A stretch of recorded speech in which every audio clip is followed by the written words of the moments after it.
What's up, gang? Say something if you're here.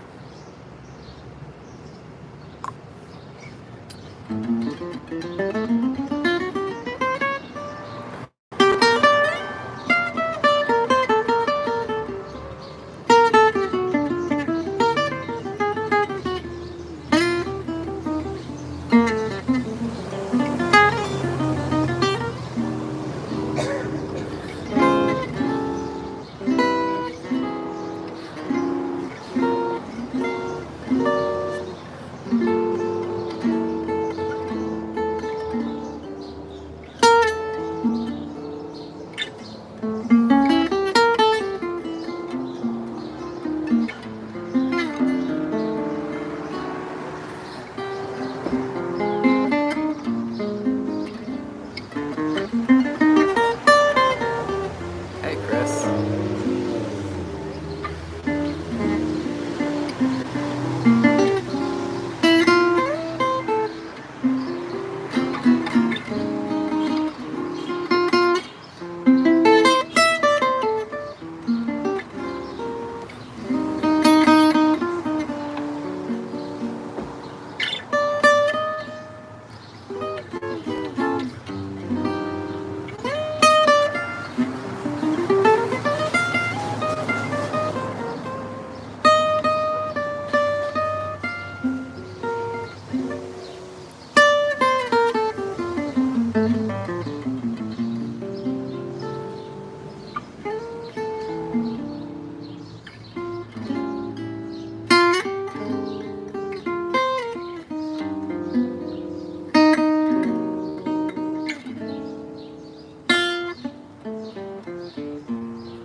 No regrets.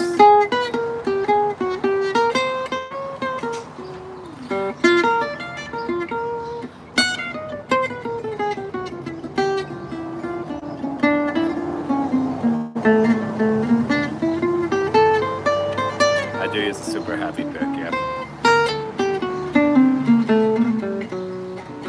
This is 3.5 millimeters, but beveled.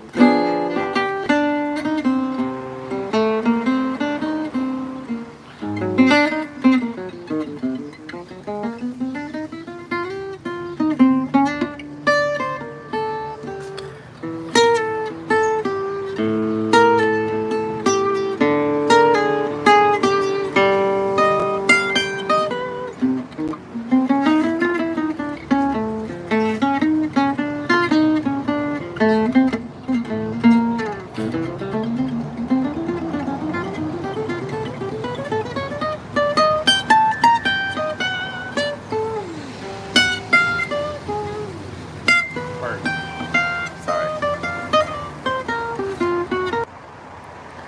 Hold on, guys. I'm gonna get some better Wi-Fi. That should be better. Been a spotty over here.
All right. Um,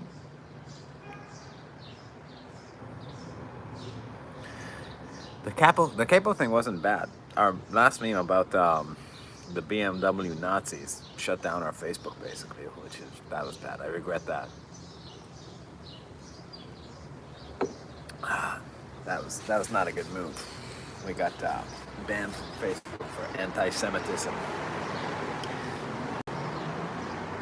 Who needs accompaniment? Well, you know, I would prefer it, but there's nobody here at the moment.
you say, Chris? Seriously, great work keeping the harmony in your improvisation, but I know you've put the work in. Your playing is very inspiring. Thank you. Um, to me, that's the whole game, right? The whole game is to internalize. Harmony is the invisible canvas that you make the painting on, but it's not like making a picture. It's not static, right? Like, if you compare it to painting, playing over a vamp would be like a C minor thing or something like that, right? Or like a funk vamp, like most people do, and rock, or even like, blues to some extent. It's kind of like a stationary canvas. You're just making a picture over this thing, and it's not really moving. Playing a jazz song is like you have, you know, 10 to 20 canvases, and there's kind of like they're on this mechanical strip that's moving, and you have to like make the same painting as the canvases change, and that's the best way to think about it. And it's just something you get used to doing, right? And the particular sequences of are different than each other, and you got to get used to them in the beginning separately, but then it's becoming repetitive. Like the more you do it, the more you start seeing patterns. But even these tunes are slightly different. It's enough to throw you off if it's something that's new to you. So, but the whole long-term project here for somebody trying to figure this out is not to figure out how to connect the dots harmonically. It's how to carry ideas through changes in a way that you don't have to think about it. And when you're starting out, even that word ideas means different things to different people. When I'm saying ideas, I don't mean like being able to move an arpeggio or a scale or a note thing through it. I mean actual having a melodic idea that tends to be rhythmic, and then being able to stretch that across whatever you're hearing. So your idea might be like, I just played La Vie en Rose, so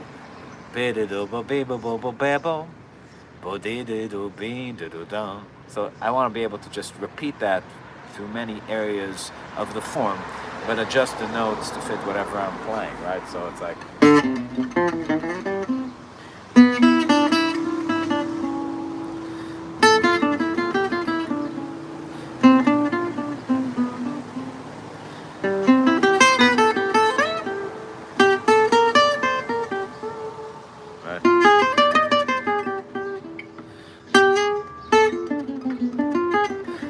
so whatever thing comes to my brain, like my knowledge of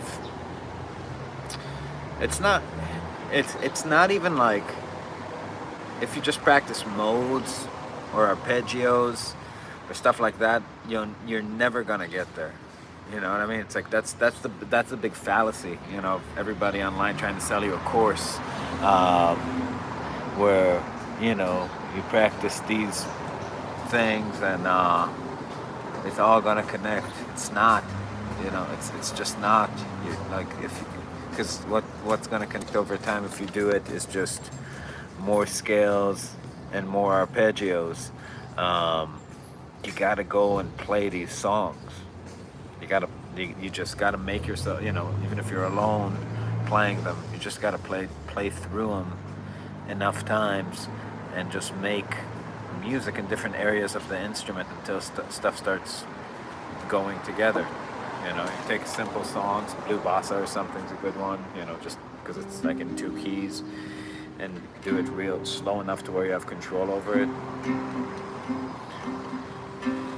Like something.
You're welcome, Chris.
Hey, Carl.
Yeah, so.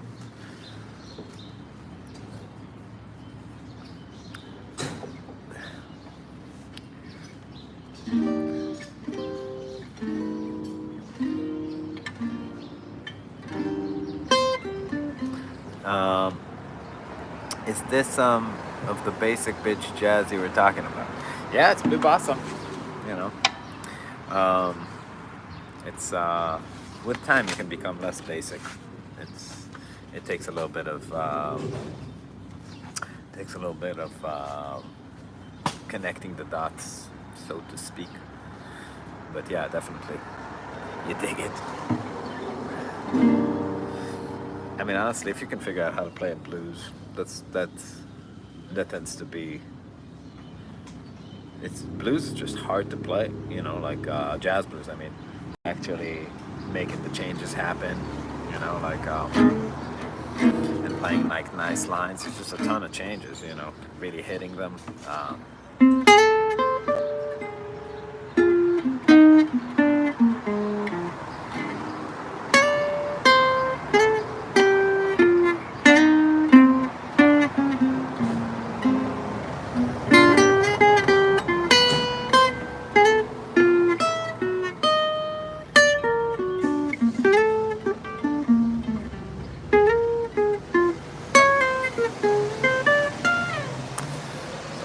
something. What is your warm up routine, and what do you do? What do you work on to improv fretboard knowledge? I never warm up. I never ever had a warm up routine, or something I do like that. Um, I you know I and for improvisation I just play tunes. I just literally play three songs. Sometimes if there's an area of a song that I consistently eat shit on, like a great example, like right now I'm playing a blues, hey Randy, and I always find measure five of the blues to be, sorry, measure six of the blues to be the place I consistently eat shit on keys I'm not used to. So that might be like something I'll isolate and work on. To me, working on something means putting it out of time. And putting something in time is not really working on something, it's working on your flow, right? So when something is in time, right, it's like one, two, three, and I'm just playing lines, I'm not gonna really gain new abilities. I'm just going to play the way I play the best I can play at that tempo. And it's sort of like a computer rebooting. It's important to do that. It needs to do that. I mean, old computers, used to see the script lines running. So it's sort of like that. You're just in this free-floating attention place and let your body make the sounds, and that's playing, and it's important to play. But like working on improvisation, be like, oh, every time I get here in time, I'm losing control, right? So it's like going from that B to that B diminished. Okay, so what's a good way? What am I trying to do here on that B diminished, right? So maybe it's like thinking, for me, right? It'll be about like thinking about an E major or an E7 over that B, right? That's kind of like the sound. Oftentimes I'm thinking about when I'm playing over like a B diminished. I'm just thinking about half step down from the key, right? In the context of an F blues. So it'll be like making myself visualize that. Maybe in my mind, I'll give myself a command like go from the 4 chord, that B flat 7, to its tritone substitution to that E7. And then when I bring it back to maybe out of time, I'll just kind of approximate some lines there.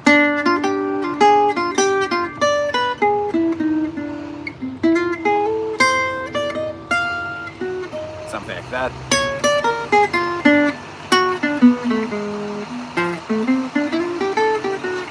That area of the blues. And then is this truck gonna stop right here?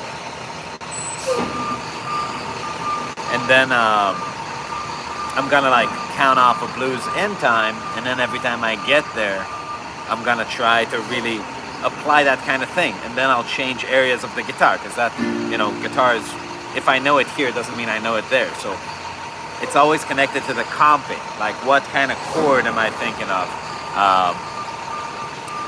That truck is going to stop. So like 1, 2, 3, 4.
Let's see. How do you, your most important cadences in the blues is the best blues masterclass I've seen on the internet. Thank you so much. Ah, that's nice of you to say. You know, I really hope our channel becomes popular one day because I feel like there's a lot of good stuff in there. How do you start to add outside notes to your playing? Are you thinking theory or just playing what you hear in your mind? Um, yeah. So, you know, outside notes.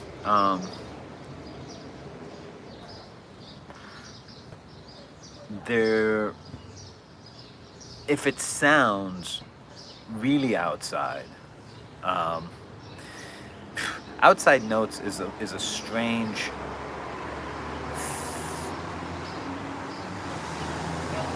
Let me think about how to express what I'm thinking. I think when you hear somebody say outside notes, it brings a false idea to mind, right? Really outside notes are not good.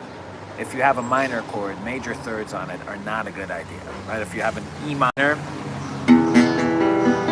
there's no advantage to throwing a G sharp, right? That's not good. So, like we all know that there's a way to make them sound displeasing. So it's not really about the notes. It's about what you do with them. So whatever style of music you play, there's always a way to include every one of the 12 notes on every chord type and every tonality in every situation. It's just kind of a question of where, not what notes, but where you put them in time. So I would say in any tonality, almost any tonality, you have 7 notes that are inside the tonal structure. Could be some avoid notes in the tensions, but still inside the mode. And there are 5 notes that are outside of it. If you just slow things down to a place where you have some control, what you can do is start seeing where the notes that sound really solid and stable are in relation to that weird note, and how you are going to find a way to put it in a line. That's really all we're talking about. So this is not it's a little bit different on every chord in a tune. But if you're not playing any tunes, then there's no way to work on it. If you are playing tunes, then take a tune you're playing and work on the first chord. And if you have some control of that, work on the second chord. So let's take a tune, right? A tune everybody knows that plays jazz, like Cantaloupe Island, right? It has 3 chords. It has an F minor, a D flat 7, and a D minor. That first chord, F minor, is a Dorian sound. So yeah, you have the root, and then you have the 2. They're both inside Dorian. Over that.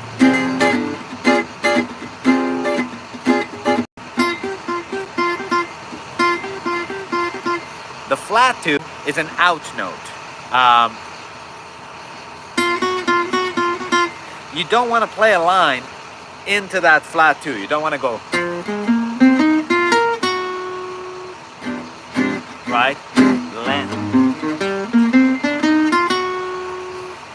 That's a strange thing to do. It's not the grossest thing you could do, but it's not good, right?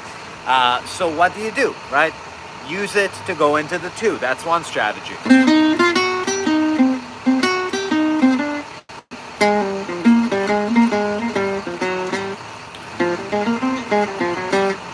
Right?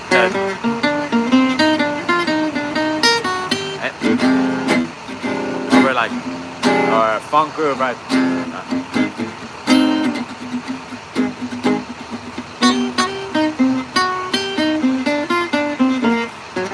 So start a line, maybe. I started on the flat 2, went to the 2 to the flat 3. So up, right? I can use it down to the root.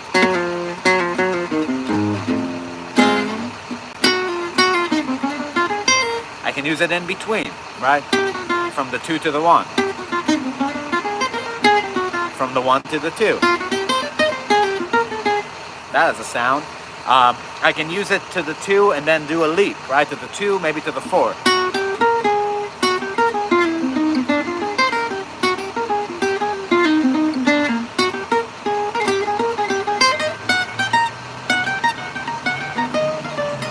has a sound. It's an articulation, it's a slide into.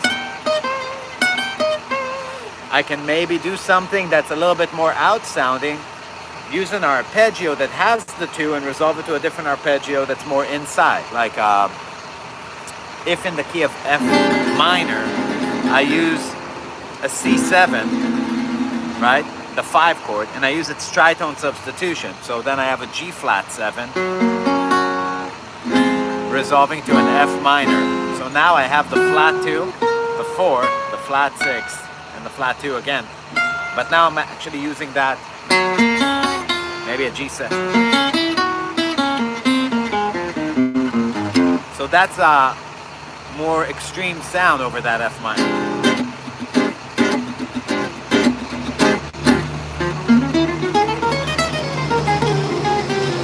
Something like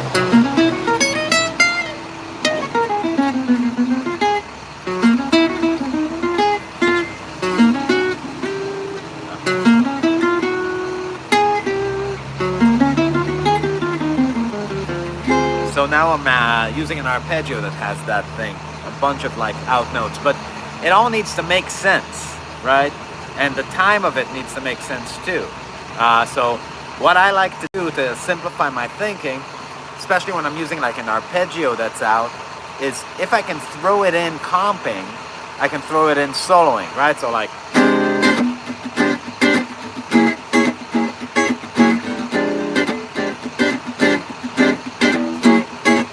so right where I comped it,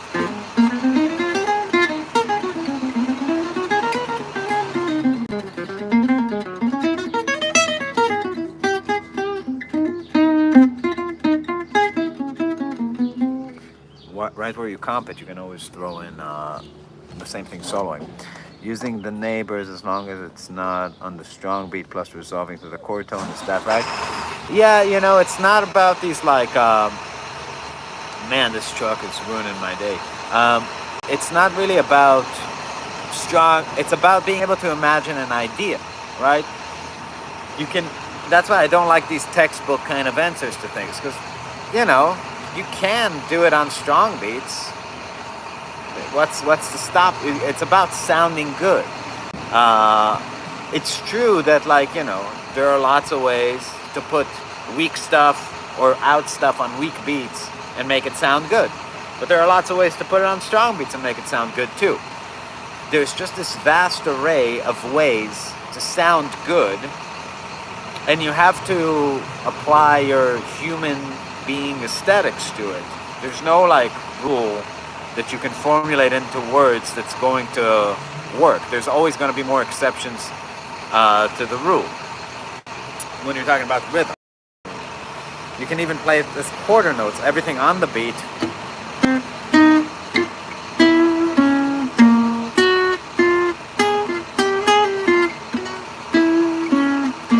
And it's going to be fine if you play it like this.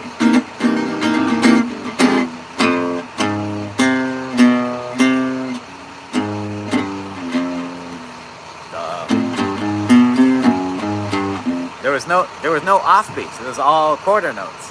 It's gonna work fine, but you just gotta have if you integrate the sound. Think about it like you know, when people say playing, think about playing with Legos, right? You have like you're building a yellow Lego building, and you have a black piece, and you're trying to put it in a way that's in a place that's aesthetically pleasing. There are lots of places you can put it in a completely yellow building that are going to create a symmetry that you're going to be like, oh, that's gross. But once you actually have control of the piece you're using, you can think about where to put it, and a lot of places will be like, oh, that's kind of cool. That's kind of cool. But if you don't hear it, meaning if you can't imagine that sound over the chord, then you're just looking for mechanical ways and rules to put it somewhere and have somebody else tell you it's okay. This is like a spice or something that you need to be familiar with to know how to use it, right? So give me a flat 2 on a minor chord, and I can throw it in a million places that are going to work.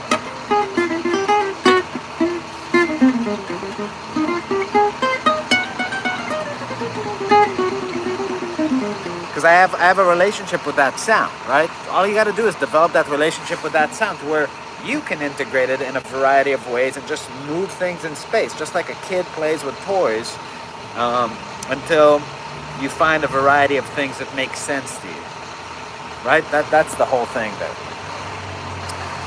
Do you prefer triads and arpeggios, or do you like more complex intervallic approaches to guitar? I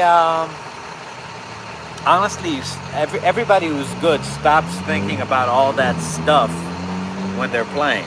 You know, you just want to make it, you want to learn everything and just turn it into language and just available ideas, you know. I'll practice anything that I like, you know, but it's more about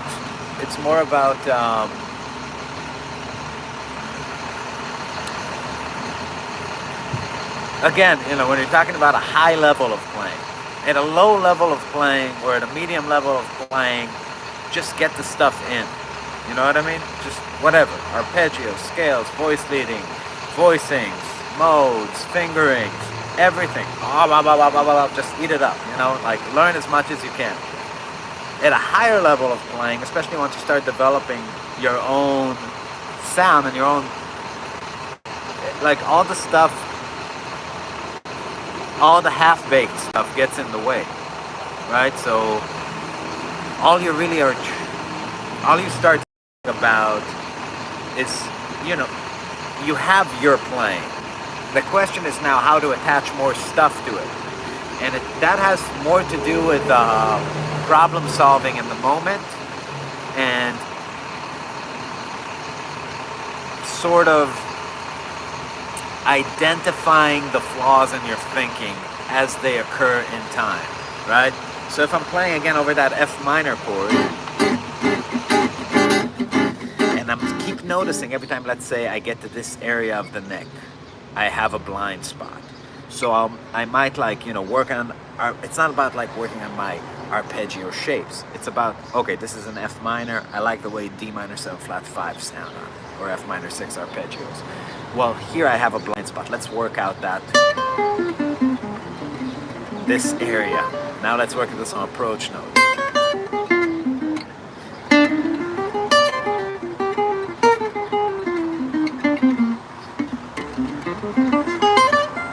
This area,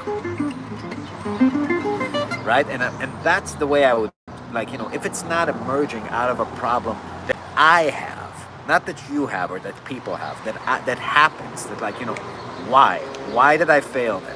What happened, right? Why every time this tune comes, whenever I hit these two changes, I start eating shit, right? And you can't fix it everywhere at the same time. You have to work area by area on the neck, you know. So, but if you're not in some sort of self-correcting personal process with music, you're not really doing anything, you know. You're just learning. I mean, again, you're doing prep work for playing, but you're not working on your own playing. You're just learning stuff that helps people generally play, and there's nothing wrong with that. But, you know, I would say that that's, oh, thank God that drum moved. I would say that that's really the difference between what most people would consider intermediate players and advanced players. Intermediate players still are at this point where they are just learning healthy guitar things. Advanced players start recognizing that they have their own way of playing guitar. I don't mean that, like, that thing people say about Jeff Beck, if he plays one note and you know it's him. Not, you know, not that kind of thing. Just like to where you sort of have the balls to, like, look yourself in the mirror with all your flaws and be like, okay, that's me, right? Those are my ideas, for better or worse. And that is the putty that I have to mold, because there is no other putty available. That's all. When an F happens, these are the ideas that come out of me. And you face them and you confront them and be like, wow, that's shitty, that's terrible, my technique sucks, rhythm sucks, can't get a sound, playing the wrong notes, blah, blah, blah. But then you start sorting that out into place. And no pattern around the 5th fret is going to save you, right? You're going to have to have this day of reckoning where you confront your own playing and just start working on that. So that's the point. Have you ever busked? How do you move from playing in your house for a partner or busking? I have busked for years. When Marvin, 2015, we were making more money on the street playing than we were touring, but we were just not drawing any people to our shows, so we would busk for hours every day. That's how we learned how to play gypsy jazz. I did not know how to play any gypsy jazz tunes. Just happened by necessity on the street, playing with Dani, saxophone guitar duo for money. When we were on the road with our entire band, because we were just sitting in coffee places, and like, why not make some money? So yeah, playing on the street is very humbling. You get to see, playing for your fans is great, but they already like you. On the street you really win people over, or don't. And it also makes you truly not care about playing in front of people and polluting the air with your sound waves. So, it makes you into a little bit of a sociopath, that's true, but, that's a useful skill too when you're a musician.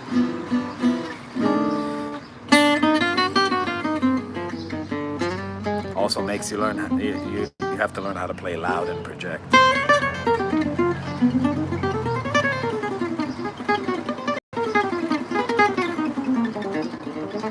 How do you go from playing in your house to, a lot of it is just courage.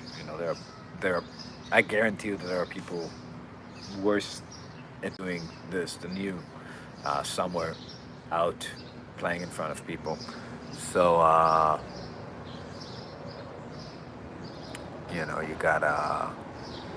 you gotta just kind of get over whatever your inhibitions are about it and just do it. It's tough, people truly don't care about music these days.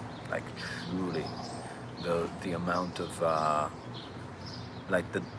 the amount of indifference out there to even good stuff is overwhelming. Is a very underwhelming word for it. It's absolute.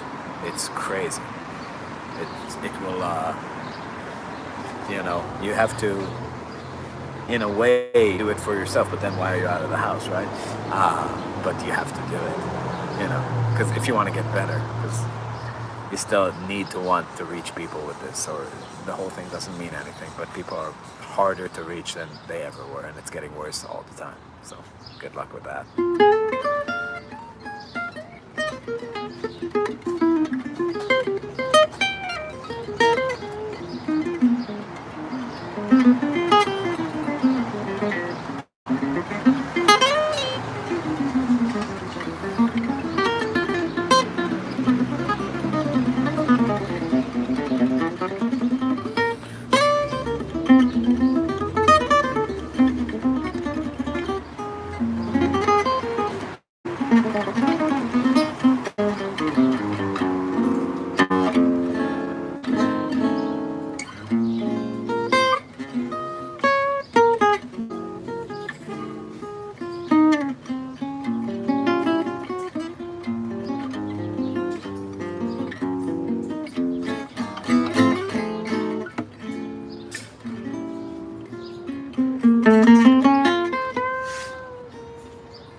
Big boy major. So this is how you play a big boy major chord. So it's just if you just think about a bar chord, play the bottom note with your thumb, and then you have to play. What you have to learn is how to play power chords with your thumb. That, right? 1, 2, 3, and then index finger goes on the 3rd, ring goes on the 6, and pinky goes on the 9. That's the chord. And the minor version of that, this finger just goes down a half step. You don't have to hold it for very long, and it's difficult to. You pump, right?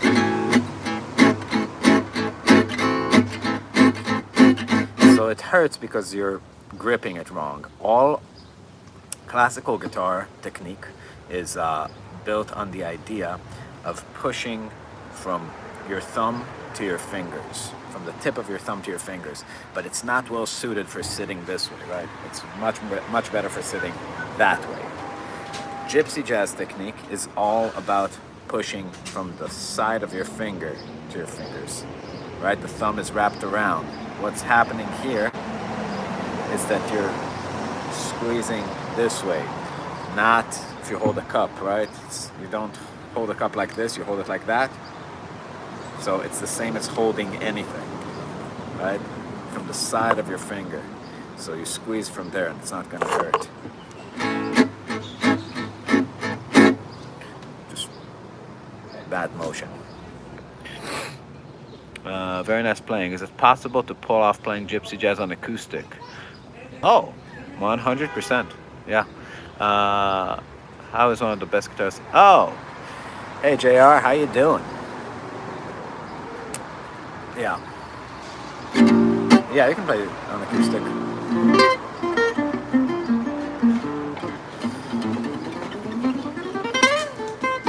You know, JR, I don't do the fake humble stuff. I think I play pretty good, so.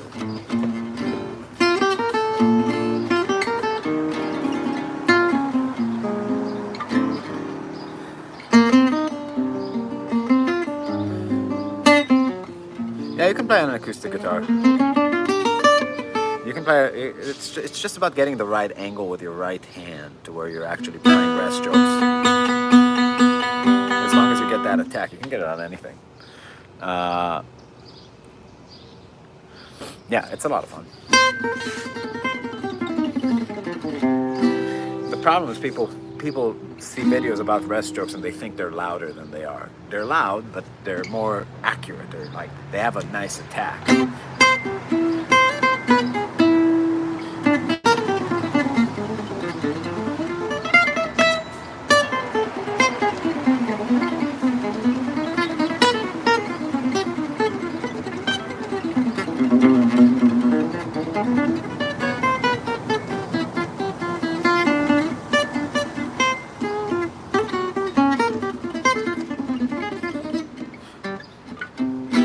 Cool.